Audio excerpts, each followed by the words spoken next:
Good evening. My name is Nanda Nunley, and I am the chair of the Democratic 7th Congressional District. I wanted to share with you some of my thoughts on the circumstances we find ourselves in today. When the Trump administration announced guidelines for reopening, he declared a new front on our war and said he was establishing clear scientific metrics and benchmarks on testing new case growth and hospital capacity that must be met before advancing each phase. The White House guidelines said before reopening, states should have a downward trend in flu and COVID-19-like illnesses and documented cases for 14 days, be able to treat all patients without crisis care, and have robust testing in place for at-risk health workers. So let's break this down. The guidelines say we needed to have a downward trend in COVID-19 illnesses for 14 days. Yet, on April 30th, the Saturday before the reopening of Missouri on May 4th, we reported the highest number of new cases we had ever had before, 319 in one day. The case numbers were going up, not down. And that is not how any of this is supposed to work. Individuals, according to the White House plan, were encouraged to practice good hygiene and strongly consider using face coverings while in public.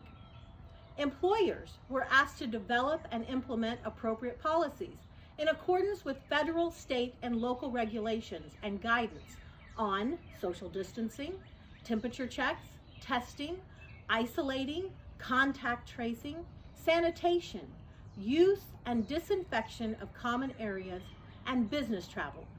But who is overseeing this? No one. And that is not how any of this is supposed to work. Now, once these guidelines were met, the White House recommended moving into phase 1 reopening. Missouri, as I said earlier, moved into phase 1 on May 4th. And during this phase, the White House guidelines state all vulnerable individuals should continue to shelter in place. Members of households with vulnerable residents should be aware by returning to work or other environments where distancing is not practical, they could carry the virus back home. Precautions should be taken to isolate from vulnerable residents. Now, a vulnerable individual, according to the White House guideline, is defined as A, the elderly, or B, individuals with serious underlying health conditions, including high blood pressure, chronic lung disease, diabetes, obesity, asthma, and those whose immune systems are compromised by chemotherapy for cancer and other conditions requiring therapy. So, the White House guidelines ask us to protect our vulnerable individuals by keeping them at home and isolating them.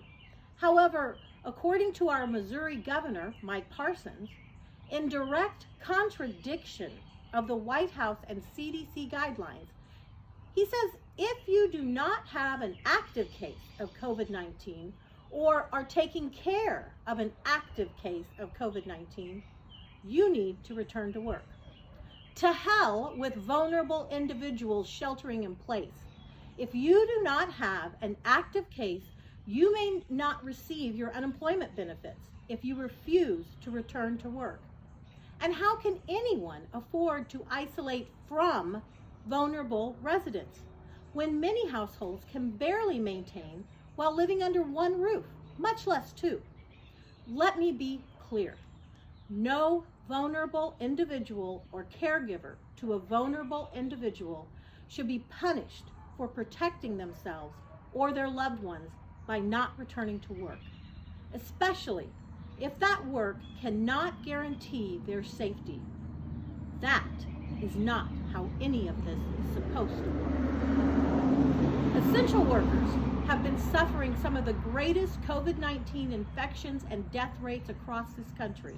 And sadly, essential workers will continue to suffer. When Donald Trump ordered meat packers to return to work by executive order, he in effect signed a death warrant for many. And make no mistake, If he can do it with meat packers, he can do it with every other worker deemed essential. It does not matter that many of the packing plants were located in known hotspots, or that since this order, infections in counties surrounding these hotspots have risen more than twice the national rate.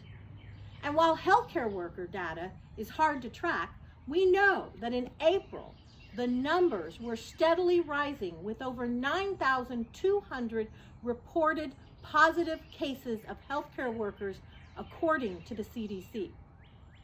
By leaving safety, development, and implementation to employers, this administration has turned their backs on the safety and security of our essential workers. By ordering essential workers to return to jobs in unsafe conditions, this administration has turned their backs on our communities where these workers live. By allowing states to interpret what a vulnerable individual is and how they are to remain safe, this administration has turned their backs on the people most in need of protecting. And by allowing states to reopen and remain open without clear benchmarks and oversight, this administration has turned their backs on the safety and security of the American people. And that is not how any of this is supposed to work. So what can we do? Don't allow ourselves to be lulled into a false sense of security. What is happening now, I liken to cooking a lobster. If you take a lobster and put it in a pot of cool water, it relaxes and begins to acclimate. Once the water starts to warm slowly, the lobster does not even realize he's being boiled alive. And that is us right now. We have over 10,000 recorded cases in Missouri and over 650 deaths. In my own county of McDonald, just last week, our numbers doubled in 1 week. Last month, these same numbers would have been considered alarming, but this month, we have become acclimated. So what can we do to keep our community safe and aware? Number 1, maintain social distancing. Number 2, wear face masks in public places. That face mask says, I take COVID-19 seriously. If everyone would wear a mask, we could reduce the spread of COVID-19 by 80%. Number 3, if possible, do not return to work if you are a vulnerable individual, and cite CDC guidelines as your reason. Number 4, support essential workers by calling your state and federal representatives and ask that essential workers get essential pay. Number 5, be aware of the numbers. Share the daily counts on your social media. Keep it in the forefront. And number 6, protect our vulnerable communities by advocating for their safety and security. Donate your time and money to groups helping these communities. Number 7, test, trace, and treat. We now have a free testing site in our community. Sign up at doineedacovid19test.com. And number 8, stay informed and continue to speak out. To our especially hard-hit Black and Brown and Indigenous communities, if you must return to work, be overly cautious. Maintain the 6-foot rule and always wear face covering. And remember, every place you do not go limits the opportunities for infection. The disparities in numbers are directly related to structural and systematic racism. We must protect ourselves because nobody else is. Stay home and save lives. Southwest Missouri Democrats and the Missouri Democratic Party are committed to best practices according to scientifically proven principles, and we believe in leading by example. We have taken these steps to encourage safe community health behaviors. First of all meetings and events have been switched from in-person to digital attendance. Next, our staff and volunteers are set up to work from home. Our candidates are campaigning digitally.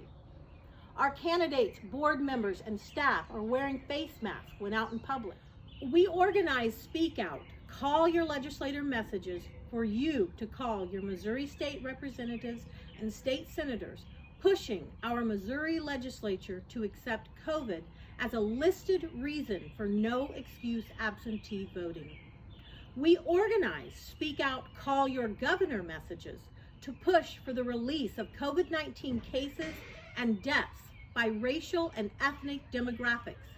This information was released within 24 hours and now can be found on the Missouri State website. We have put our members in touch with the resources and patterns they need to obtain or make face masks. And finally, to protect our voters statewide, the Missouri Democratic Party has gone to a fully digital convention to avoid putting communities at risk. Democrats have taken these steps because what is happening in our vulnerable populations, communities, state, and all across this country is not how any of this is supposed to work. Be safe, be well. Thank you.